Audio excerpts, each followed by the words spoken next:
O pecado prende tanto quanto uma doença incurável, como aquela paralisia. Olha só o que diz a Bíblia: bem-aventurado aquele cuja iniquidade é perdoada, cujo pecado é coberto. O que significa a palavra bem-aventurado?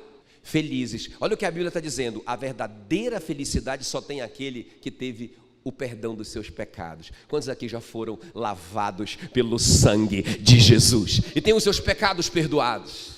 Então, irmãos, o que Jesus está dizendo para aquele homem é que, olha, eu vou te abençoar, eu quero fazer algo por você, eu quero te dar o que você precisa, mas antes disso eu vou resolver algo muito maior, eu vou te dar algo muito melhor. Essa é a sua verdadeira necessidade, a sua primeira necessidade. Eu vou resolver o seu problema com Deus, eu vou te conectar com Deus, eu vou perdoar os seus pecados. Por isso que é bem-aventurado aquele cuja iniquidade é perdoada, cujo pecado é coberto.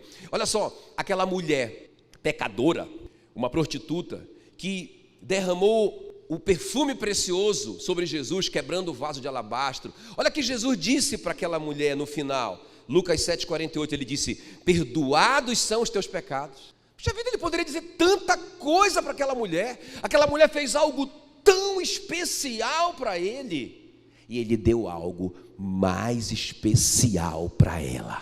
O que ele deu para ela foi isso: perdoados são os teus pecados. E ele disse: vai em paz, a tua fé te salvou. Só tem essa verdadeira paz quem tem os seus pecados perdoados. Quem está me entendendo?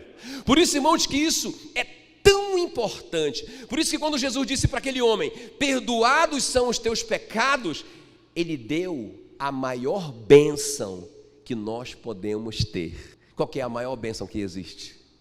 Irmão, é o perdão dos nossos pecados, porque a gente vai se ligar novamente com Deus.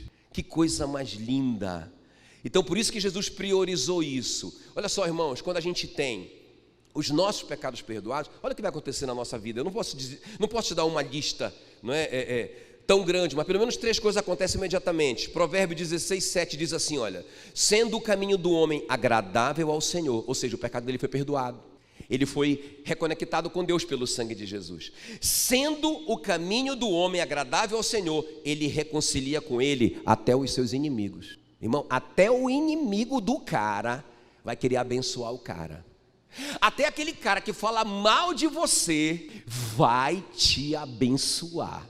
Isso é uma promessa.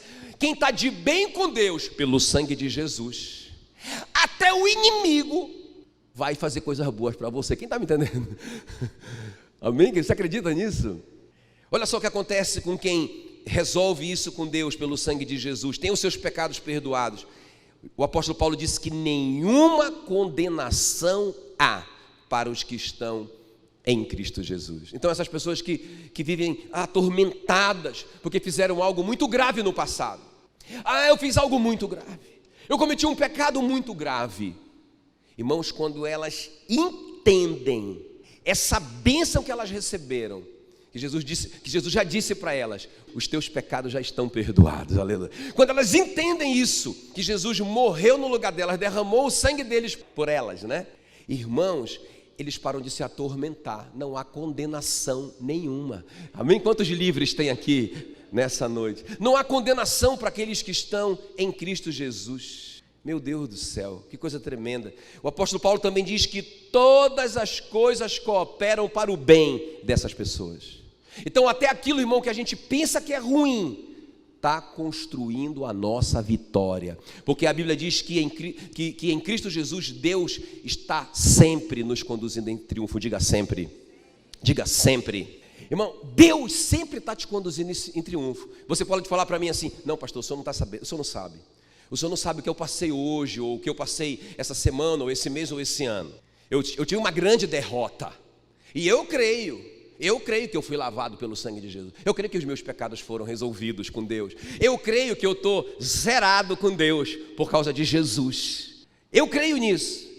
Mas eu não fui conduzido em triunfo, não. Eu fracassei. Não, você está enganado, você triunfou. Irmão, porque quando José estava lá naquela cova, que os irmãos dele prenderam ele naquela cova, Deus estava conduzindo José em triunfo, porque ele saiu dali para reinar sobre o mundo. Quando ele estava lá na prisão do Potifar, quando ele estava ali condenado por um crime que ele não cometeu, sendo injustiçado, Deus o estava conduzindo em triunfo, porque lá ele conheceu um homem que falou dele para o rei. Quem está me entendendo? Então o que você está pensando é que tá fazendo muito mal para você. Se você já foi lavado pelo sangue, se você já teve os seus pecados perdoados, todas as coisas cooperam para o seu bem. Aleluia. Amém, queridos?